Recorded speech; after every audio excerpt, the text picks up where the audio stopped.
ನಮಸ್ಕಾರ, ನಾನು ದೀಕ್ಷಾ Bangera. ಆಸ್ತ್ರಾ group presents ಸುದ್ದಿಗೊಂದು ಗುದ್ದು ನೇರ ಪ್ರಸಾರ ಕಾರ್ಯಕ್ರಮಕ್ಕೆ ಸ್ವಾಗತ. Powered by Mukund MGM reality, ಸಹ ಪ್ರಾಯೋಜಕರಾಗಿ BDG ಎಂಟರ್ಪ್ರೈಸಸ್, ಮಾಸ್ಟರ್ ಪ್ಲಾನರಿ ಗ್ರೂಪ್ಸ್. ಇವತ್ತಿನ ಸುದ್ದಿ ತುರ್ತು ಪರಿಸ್ಥಿತಿ at 50. ಭಾರತದ ಇತಿಹಾಸದಲ್ಲಿ ತುರ್ತು ಪರಿಸ್ಥಿತಿ ಒಂದು ಕರಾಳ ಅಧ್ಯಾಯವಾಗಿದೆ. 1975ರಿಂದ 1977ರವರೆಗೆ ಪ್ರಧಾನಿ ಇಂದಿರಾ ಗಾಂಧಿಯವರು ದೇಶದಲ್ಲಿ ತುರ್ತು ಪರಿಸ್ಥಿತಿಯನ್ನು ಘೋಷಿಸಿದರು. ಆಂತರಿಕ ಮತ್ತು ಬಾಹ್ಯ ಬೆದರಿಕೆಗಳನ್ನು ಕಾರಣವಾಗಿ ನೀಡಿ ಈ ನಿರ್ಧಾರವನ್ನು ತೆಗೆದುಕೊಳ್ಳಲಾಯಿತು. ಈ ಸಮಯದಲ್ಲಿ ನಾಗರಿಕ ಹಕ್ಕುಗಳನ್ನು ಕಡಿತಗೊಳಿಸಲಾಯಿತು, ಪತ್ರಿಕಾ ಸ್ವಾತಂತ್ರ್ಯವನ್ನು ಹತ್ತಿಕ್ಕಲಾಯಿತು ಮತ್ತು ರಾಜಕೀಯ ವಿರೋಧಿಗಳನ್ನು ಬಂಧಿಸಲಾಯಿತು. ಇದರ ಬಗ್ಗೆ ಒಂದು ವರದಿ ಇದೆ, ನೋಡ್ಕೊಂಡು ಬರೋಣ.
ಭಾರತದ ಇತಿಹಾಸದಲ್ಲೇ ತುರ್ತು ಪರಿಸ್ಥಿತಿ ಒಂದು ಕರಾಳ ಅಧ್ಯಾಯವಾಗಿದೆ.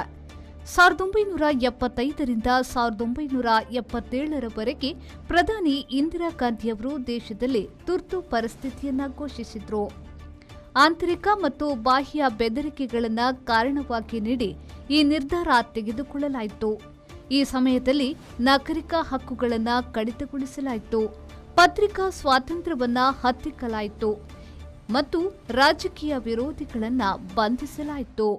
ಇಂದಿರಾ ಗಾಂಧಿಯವರು ಪ್ರಧಾನಿಯಾಗಿದ್ದ ಅವಧಿಯಲ್ಲಿ 1975ರ ಜೂನ್ 25ರಂದು ತುರ್ತು ಪರಿಸ್ಥಿತಿಯನ್ನ ಹೇರಿದ್ದುದು ದೇಶದ ಪ್ರಜಾತಂತ್ರ ವ್ಯವಸ್ಥೆ ಕಂಡ ಅತ್ಯಂತ ಕರಾಳ ಅಧ್ಯಾಯ. ದೇಶವು ತುರ್ತು ಪರಿಸ್ಥಿತಿಯನ್ನ ಕಂಡು 50 ವರ್ಷಗಳು ಸಂದಿವೆ. ಯಾವುದೇ ಸಮಾಜ, ಯಾವುದೇ ವ್ಯವಸ್ಥೆ ಇಂತಹ ಸರ್ವಾಧಿಕಾರದ ತೆಕ್ಕಿಗೆ ಜಾರುವ ಅಪಾಯ ಇರುತ್ತದೆ. ಸರ್ವಾಧಿಕಾರವು ಯಾವುದೇ ಸಂದರ್ಭದಲ್ಲಿ ಬಗೆ ಬಗೆಯ ರೂಪಗಳಲ್ಲಿ ಎದುರಾಗಬಹುದು. ತುರ್ತು ಪರಿಸ್ಥಿತಿ ಜಾರಿಗೆ ಬರುವ ಮೊದಲು ದೇಶದಲ್ಲಿ ಪ್ರಜಾತಂತ್ರ ವ್ಯವಸ್ಥೆಯು ಬೇರು ಬಿಡುತ್ತಿದೆ ಎಂದು ಭಾವಿಸಲಾಗಿತ್ತು. ಆದರೆ ಜೀವಿಸುವ ಸ್ವಾತಂತ್ರ್ಯ ಸೇರಿದಂತೆ ಪ್ರಜೆಗಳ ಸಾಂವಿಧಾನಿಕ ಹಕ್ಕುಗಳನ್ನು ಅಮಾನತಿನಲ್ಲಿ ಇರಿಸಿದ್ದು ವಿರೋಧ ಪಕ್ಷಗಳ ನಾಯಕರನ್ನ ಹಾಗೂ ಸಾಂವಿಧಾನಿಕ ಹಕ್ಕುಗಳ ಪರವಾಗಿ ಹೋರಾಟ ನಡೆಸುವವರನ್ನ ಸರಸಾಕಾಟ ಬಂಧಿಸಿದ್ದು, ಮಾಧ್ಯಮ ಸ್ವಾತಂತ್ರ್ಯವನ್ನ ಹತ್ತಿಕ್ಕಿದ್ದು, ಸರ್ಕಾರವು ಮನಸೋ ಇಚ್ಛೆ ತೀರ್ಮಾನಗಳನ್ನು ಕೈಗೊಂಡಿದ್ದು, ವ್ಯಕ್ತಿಯೊಬ್ಬರ ಸುತ್ತ ಆಡಳಿತ ಮತ್ತು ರಾಜಕೀಯ ಗಿರಕಿ ಹೊಡೆದಿದ್ದು ಪ್ರಜಾತಂತ್ರವನ್ನ ನಿರರ್ಥಕವಾಗಿಸಿತ್ತು. ವ್ಯಂಗ್ಯವೆಂದರೆ ತುರ್ತು ಪರಿಸ್ಥಿತಿಯ ಮೂಲಕ ಪ್ರಜಾತಂತ್ರದ ಹೆಸರಿನಲ್ಲಿ ಪ್ರಜಾತಂತ್ರವನ್ನ ಹಾಳು ಮಾಡಲಾಯಿತು. ಸ್ಥಿರತೆಯ ಅಗತ್ಯ, ಪ್ರಗತಿ ಮತ್ತು ಆಡಳಿತ, ಆಂತರಿಕ ಹಾಗೂ ಬಾಹ್ಯ ಬೆದರಿಕೆಗಳು ಸರ್ವಾಧಿಕಾರವನ್ನ ಹೇರಲು ಸಿಗುವ ನೆಪಗಳು. ತುರ್ತು ತುರ್ತು ಪರಿಸ್ಥಿತಿ 21 ತಿಂಗಳಿಗೆ ಕೊನೆಗೊಂಡಿತು ಎಂಬುದು ಅದರ ಕುರಿತಾಗಿನ ಒಂದು ಒಳ್ಳೆಯ ಸಂಗತಿ. ತುರ್ತು ಪರಿಸ್ಥಿತಿ ಜಾರಿಗೆ ತಂದಿದ್ದಕ್ಕೆ ನೈತಿಕ ಮತ್ತು ರಾಜಕೀಯ ಹೊಣೆ ಹೊರಬೇಕಾಗಿರುವುದು ಕಾಂಗ್ರೆಸ್ ಪಕ್ಷ. ಆ ಸಂದರ್ಭದಲ್ಲಿ ಅತಿರೇಕಗಳು ನಡೆದವು ಎಂಬುದನ್ನು ಕಾಂಗ್ರೆಸ್ ಒಪ್ಪಿಕೊಂಡಿದೆಯಾದರೂ ತುರ್ತು ಪರಿಸ್ಥಿತಿ ಜಾರಿಗೊಳಿಸಿದ್ದನ್ನ ಬೇಷರತ್ತಾಗಿ ಮತ್ತು ಪೂರ್ಣವಾಗಿ ಖಂಡಿಸುವ ಕೆಲಸವನ್ನ ಅದು ಇನ್ನೂ ಮಾಡಿಲ್ಲ. ತುರ್ತು ಪರಿಸ್ಥಿತಿ ಬಗ್ಗೆ ಆಗಾಗ ಕೆಲವು ವಿವರಣೆಗಳನ್ನು ಪಕ್ಷವು ನೀಡಿದೆ.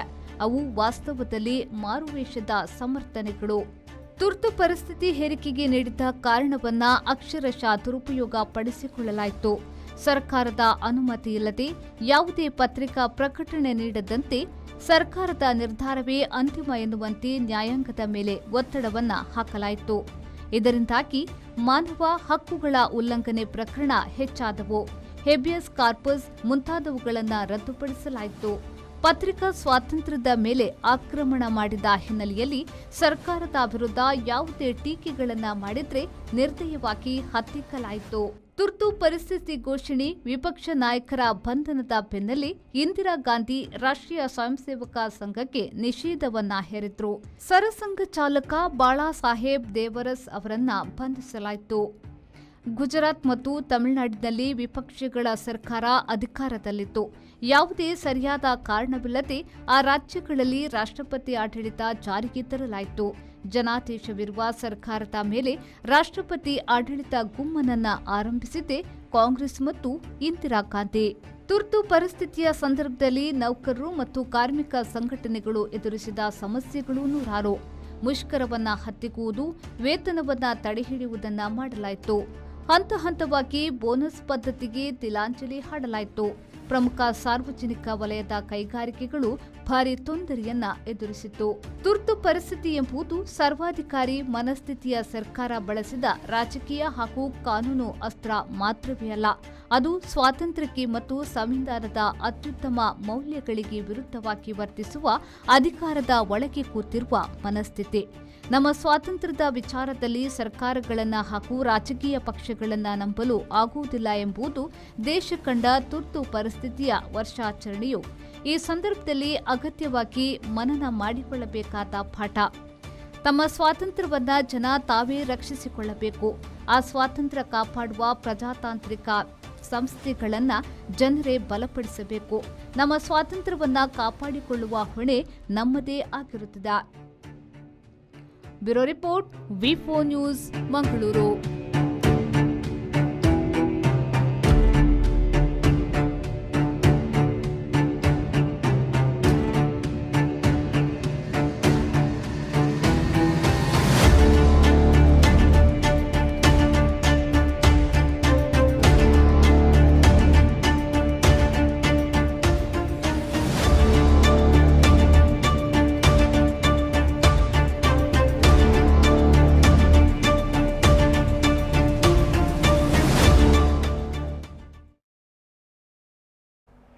ಇದರ ಬಗ್ಗೆ ಮಾತನಾಡೋದಕ್ಕೆ ನಮ್ಮ ಜೊತೆ ಮೋಹನ್ ಬೋಳಂಗಡಿ ಸರ್ ಇದ್ದಾರೆ. ಸರ್, ಕಾರ್ಯಕ್ರಮಕ್ಕೆ ಸ್ವಾಗತ.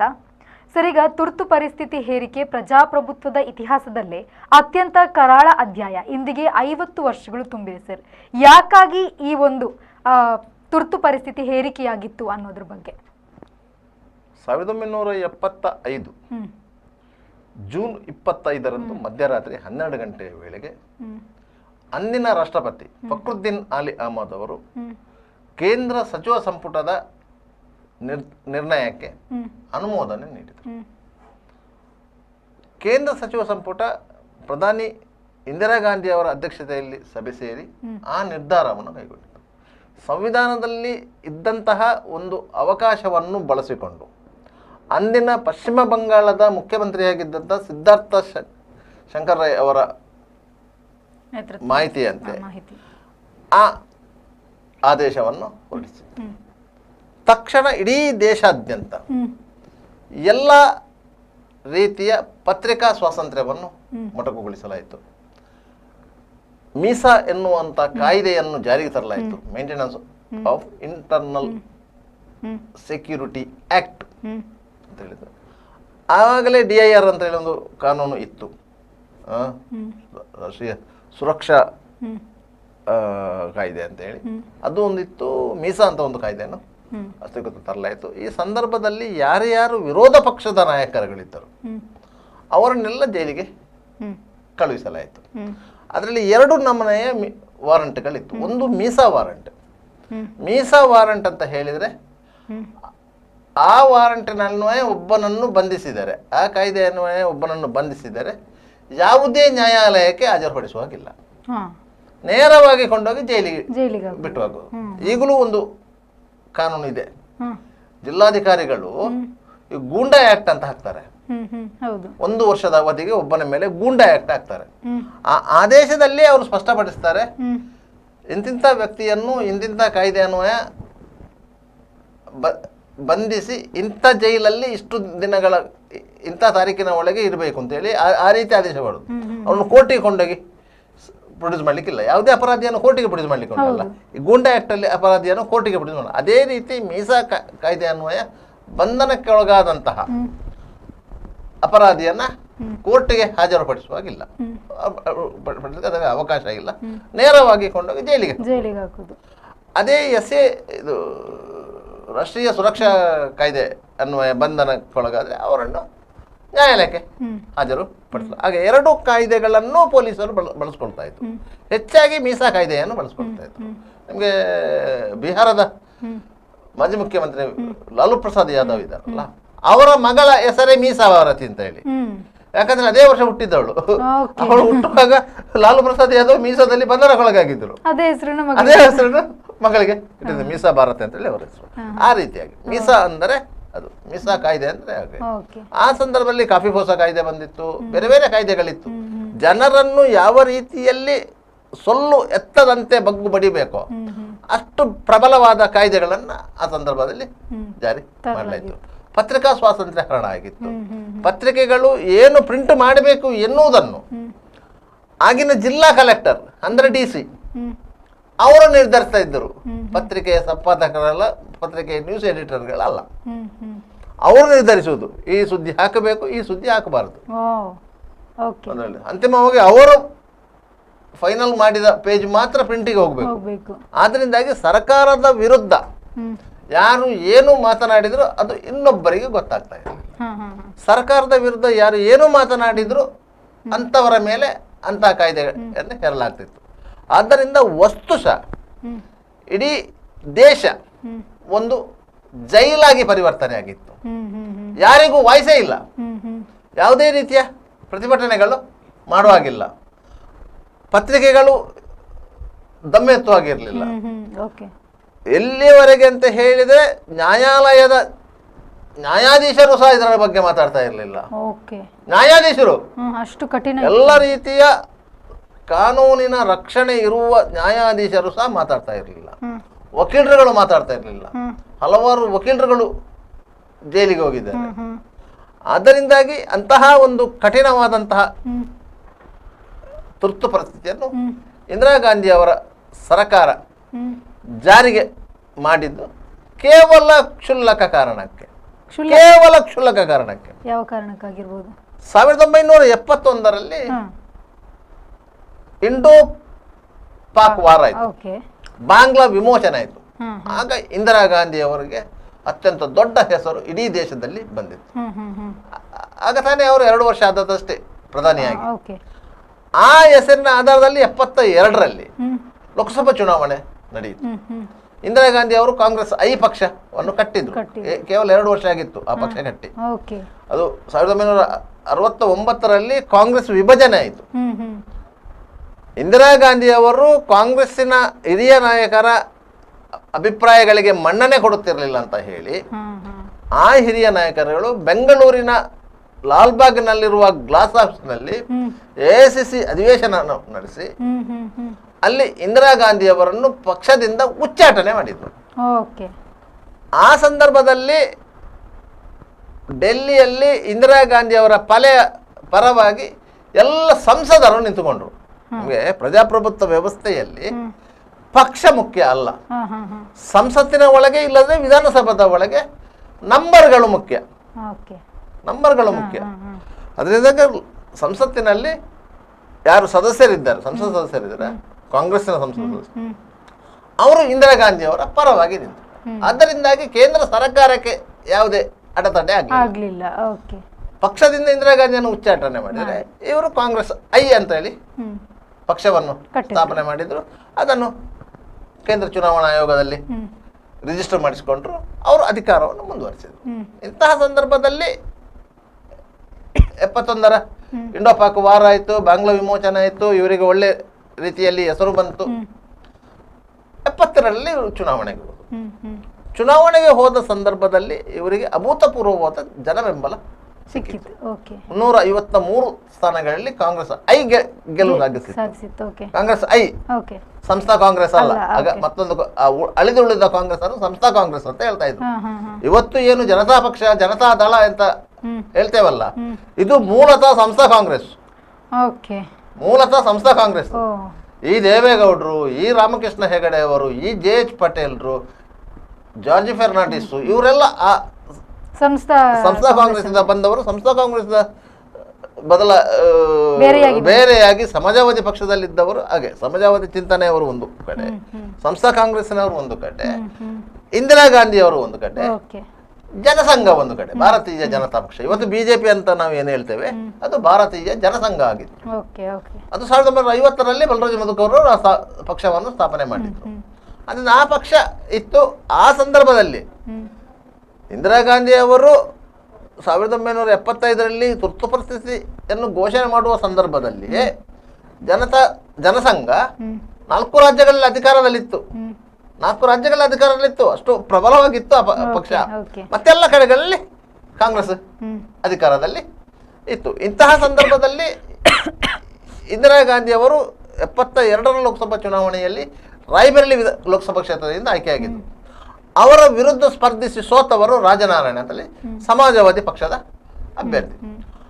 ಅವರು ಅಲಹಾಬಾದ್ ಹೈಕೋರ್ಟ್ನಲ್ಲಿ ಚುನಾವಣಾ ತಕರಾರು ಅರ್ಜಿಯನ್ನು ಸಲ್ಲಿಸಿದ್ರು. ಅವರ ಆರೋಪ ಏನಂತ ಹೇಳಿದ್ರೆ, ಇಂದಿರಾ ಗಾಂಧಿ ಅವರು ಸರ್ಕಾರಿ ಯಂತ್ರವನ್ನು ದುರುಪಯೋಗ ಪಡಿಸಿಕೊಂಡು ಚುನಾವಣೆಯಲ್ಲಿ ಅಕ್ರಮವಾಗಿ ಗೆದ್ದಿದ್ದಾರೆ. ಆದ್ದರಿಂದ ಈ ಬಗ್ಗೆ ವಿಚಾರಣೆ ನಡೆಸಬೇಕು ಮತ್ತು ಅವರ ಸಂಸತ್ ಸ್ಥಾನವನ್ನು ಅನರ್ಹಗೊಳಿಸಬೇಕು ಅಂತ ಅವರ ಕೋರಿಕೆ ಆಗಿತ್ತು. ಈ ಬಗ್ಗೆ ಅಲಹಾಬಾದ್ ಹೈಕೋರ್ಟ್ ಸುದೀರ್ಘವಾದ ವಿಚಾರಣೆ ನಡೆಸಿ 1975 ಜನವರಿಯಲ್ಲಿ ಒಂದು ಜಡ್ಜ್ಮೆಂಟ್ ಕೊಟ್ಟಿತ್ತು. ಇಂದಿರಾ ಗಾಂಧಿ ಅವರು ಚುನಾವಣಾ ಅಕ್ರಮ ಎಸಗಿದ್ದಾರೆ, ಅವರ ಅನರ್ಹಗೊಳಿಸಬೇಕು ಅಂತ, ಇದು ಸಂಸತ್ ಸ್ಥಾನವನ್ನು ಅನರ್ಹಗೊಳಿಸಲಾಗ್ತದೆ ಅಂತ. ಮತ್ತೆ ಅದರ ಜಾರಿಗೆ 20 ದಿವಸಗಳ ಅವಕಾಶ ಕೊಟ್ಟಿತ್ತು. ಯಾಕಂದ್ರೆ ಅವರು ಮೇಲ್ಮನವಿಯನ್ನು ಸಲ್ಲಿಸಲಿಕ್ಕೆ ಅವಕಾಶಗಳು. ಹಾಗಾಗಿ ಇಂದಿರಾ ಗಾಂಧಿ ಅವರು ಆ 20 ದಿವಸದ ಮಧ್ಯೆ ಸುಪ್ರೀಂ ಕೋರ್ಟಿಗೆ ತೀರ್ಪಿನ ಮೇಲ್ಮನವಿಯನ್ನು ಸಲ್ಲಿಸಿದರು. ಸುಪ್ರೀಂ ಕೋರ್ಟು ಮೇಲ್ಮನವಿಯನ್ನು ಸ್ವೀಕರಿಸಿತು. ತೀರ್ಪಿಗೆ ಭಾಗಶಃ ತಡೆ ಕೊಟ್ಟಿತ್ತು, ಪೂರ್ತಿ ತಡೆ ಅಲ್ಲ. ಅವರ ಸದಸ್ಯತ್ವವನ್ನು ಅನರ್ಹಗೊಳಿಸಿದ್ದನ್ನು ಸಸ್ಪೆಂಡ್ ಇಟ್ಟುಕೊಂಡಿತ್ತು. ಅವರಿಗೆ ಸಂಸತ್ತಿನಲ್ಲಿ ಭಾಗವಹಿಸಲಿಕ್ಕೆ ಅವಕಾಶ ಕೊಟ್ಟಿತ್ತು. ಮತ್ತೆ ಸಂಸತ್ತಿನಲ್ಲಿ ಯಾವುದೇ ರೀತಿಯ ವೋಟಿಂಗ್ ಪವರ್ ಅನ್ನು ಅವರಿಗೆ ಕೊಡಲಿಲ್ಲ. ಯಾವುದಾದ್ರೂ ಬಿಲ್ಗಳು ಬಂದ್ರೆ ಅದರ ಪರವಾಗಿ ವೋಟ್ ಮಾಡುವಂತ ಸಂದರ್ಭ ಬಂದ್ರೆ ಅವರಿಗೆ ವೋಟಿಂಗ್ ಪವರ್ ಇಲ್ಲ. ಒಟ್ಟಾರೆ ಭಾಗಶಃ ಅಧಿಕಾರ ಸಿಕ್ಕಿತ್ತು. Is A prime minister of India. Prime minister of India ಅವರಿಗೆ ಸಂಸತ್ತಿನ ಒಳಗೆ ಇದ್ದದ್ದು ಭಾಗಶಃ ಅಧಿಕಾರ, ಬೇರೆ ಅಧಿಕಾರ ಇರಲಿಲ್ಲ. ಅಲ್ಲಿ ವೋಟಿಂಗ್ ಪವರ್ ಇಲ್ಲ ಅಂತ ಆದ್ಮೇಲೆ ನಿಮ್ಗೆ ಅಧಿಕಾರ ನಿಮ್ಮ ಮೊಟಕುಗೊಳಿಸಿದೆ ಅಂತ ಅರ್ಥ. ಆದ್ರೆ ಅವರು ಮುಂದಿನ ಚುನಾವಣೆಯವರೆಗೆ ಮುಂದುವರಿಯಬಹುದು, ಅದು ಅವಕಾಶ ಕೊಟ್ಟಿತ್ತು. ಮುಂದಿನ ಚುನಾವಣೆಗೆ ಮುಂದುವರಿಯಬಹುದು. ಮುಂದಿನ ಚುನಾವಣೆಯ ನಂತರ ಆ ಚುನಾವಣಾ ಫಲಿತಾಂಶದ ಮೇಲೆ ನಿರ್ಧಾರ ಆಗುತ್ತೆ ಅಂತೇಳಿ ಸುಪ್ರೀಂ ಕೋರ್ಟ್ ಅಭಿಪ್ರಾಯ. ಆದರೆ ಈ ಬಗ್ಗೆ ವಿರೋಧ ಪಕ್ಷಗಳು ಒಂದು ಹೋರಾಟವನ್ನು ಮಾಡಿದ್ರು. ಹೋರಾಟಕ್ಕೆ ಕರೆ ಕೊಟ್ಟು ಜಯಪ್ರಕಾಶ್ ನಾರಾಯಣ ಅಂತ ಹೇಳಿ ಸಮಾಜವಾದಿ ಹಿನ್ನೆಲೆಯಿಂದ ಬಂದಂತ ಲೀಡರು, ಬಿಹಾರ ಮೂಲದವರು, ಅವರು ದೆಹಲಿಯಲ್ಲಿ ಭಾರಿ ದೊಡ್ಡ ಒಂದು ರ್ಯಾಲಿ ಆಯೋಜನೆ ಮಾಡಿದರು. ಆ ರ್ಯಾಲಿಯಲ್ಲಿ ಲಕ್ಷಾಂತರ ಜನ ಸೇರಿದ್ರು. ಇದು ಸರ್ಕಾರದ ಕಣ್ಣು ತೆರೆಸಿತು. ಈ ಸರ್ಕಾರಕ್ಕೆ ಜನ ಬೆಂಬಲ ಕಡಿಮೆ ಆಗ್ತಾ ಇದೆ. ಆದ್ದರಿಂದಾಗಿ ನಾವು ಈ ಸಂದರ್ಭದಲ್ಲಿ ಚುನಾವಣೆಗೆ ಹೋಗ್ಲಿಕ್ಕೆ ಅವಕಾಶ ಇತ್ತು. ಸಂಸತ್ತನ್ನು ವಿಸರ್ಜನೆ ಮಾಡಿ ಮತ್ತೆ ಸಂಸತ್ತಿಗೆ ಇದ್ದದ್ದು 1 ವರ್ಷ. 76ರಲ್ಲಿ ಪುನಃ ಎಲೆಕ್ಷನ್ ಆಗಬೇಕಿತ್ತು. ಆಗ್ಬೇಕಿತ್ತು. 76ರಲ್ಲಿ ಎಲೆಕ್ಷನ್ ಆಗಬೇಕಿತ್ತು ಸಹಜವಾಗಿ. 72ರಿಂದ 77ರವರೆಗೆ 71ರಿಂದ 77ರವರೆಗೆ ಅವಾಗ 76ರಲ್ಲಿ ಪುನಃ ಎಲೆಕ್ಷನ್ ಆಗಬೇಕಿತ್ತು. 1 ವರ್ಷ ಇದ್ದದ್ದು. ಹೌದು. ಆ ಸಂದರ್ಭದಲ್ಲಿ ಇಂದಿರಾ ಗಾಂಧಿ ಸಂಸತ್ತನ್ನು ಡಿಸಾಲ್ವ್ ಮಾಡಿ ಚುನಾವಣೆಗೆ ಹೋಗ್ಬೋದಿತ್ತು. ಓಕೆ. ಆದರೆ ಈ ಸಂದರ್ಭದಲ್ಲಿ ಚುನಾವಣೆಗೆ ಹೋದರೆ ಕಾಂಗ್ರೆಸ್ ಗೆಲ್ಲುವಂತಹ ಸಾಧ್ಯತೆಗಳು ಇಲ್ಲ ಅಂತ ಹೇಳಿ ಕಾಂಗ್ರೆಸ್ಸಿನಲ್ಲಿದ್ದ ಕೆಲವು ಹಿರಿಯ ನಾಯಕರುಗಳು ಇಂದಿರಾ ಗಾಂಧಿಯ ತಲೆಗೆಡಿಸಿದರು. ಓಕೆ. ಆ ಸಂದರ್ಭದಲ್ಲಿ ಪಶ್ಚಿಮ ಬಂಗಾಳದ ಮುಖ್ಯಮಂತ್ರಿಯಾಗಿದ್ದಂತಹ ಸಿದ್ಧಾರ್ಥ ಶಂಕರ್ ರೈ ಅವರು ಇಂದಿರಾ ಗಾಂಧಿಯವರಿಗೆ ಸಂವಿಧಾನದ ಈ ಒಂದು ಗೆರೆಯನ್ನು ತೋರಿಸಿದರು. ಆಂತರಿಕ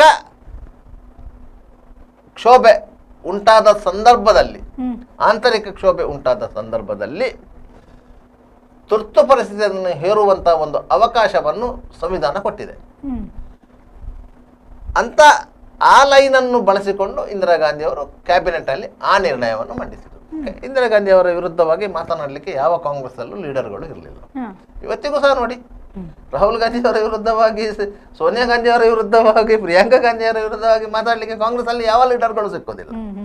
ಒಂದು ವೇಳೆ ಮಾತನಾಡಿದ್ರೆ ಅವರು ಕಾಂಗ್ರೆಸ್ ಇಂದ ಹೊರಗಿರ್ತಾರೆ ಅಂತ. ಆವತ್ತು ಅದೇ ಪರಿಸ್ಥಿತಿ ಇತ್ತು. ಯಾಕಂದ್ರೆ ಕಾಂಗ್ರೆಸ್ ಅಂದ್ರೆ ಇಂಡಿಯಾ, ಇಂಡಿಯಾ ಅಂದ್ರೆ ಕಾಂಗ್ರೆಸ್, ಕಾಂಗ್ರೆಸ್ ಅಂದ್ರೆ ಇಂದಿರಾ, ಈ ರೀತಿಯಾಗಿತ್ತು. ಅಂತಹ ಸಂದರ್ಭದಲ್ಲಿ ಇಂದಿರಾ ಗಾಂಧಿಯನ್ನು ಎದುರು ಹಾಕೊಳ್ಳಿಕ್ಕೆ ಯಾರು ಧೈರ್ಯ ಇಲ್ಲ, ಸಾಧ್ಯನೂ ಇರಲಿಲ್ಲ. ಧೈರ್ಯ ಇದ್ರೂ ಸಾಧ್ಯ ಇರಲಿಲ್ಲ. ಆದ್ರಿಂದಾಗಿ ಅಂತಹ ಸಂದರ್ಭವನ್ನ ಬಳಸಿಕೊಂಡು ಇಂದಿರಾ ಗಾಂಧಿ ಅವರನ್ನ ಈ ಸಿದ್ಧಾರ್ಥ ಶಂಕರ್ ಸ್ವಲ್ಪ ದಾರಿ ತಪ್ಪಿಸಿದರು ಎನ್ನುವುದು ಸ್ಪಷ್ಟ.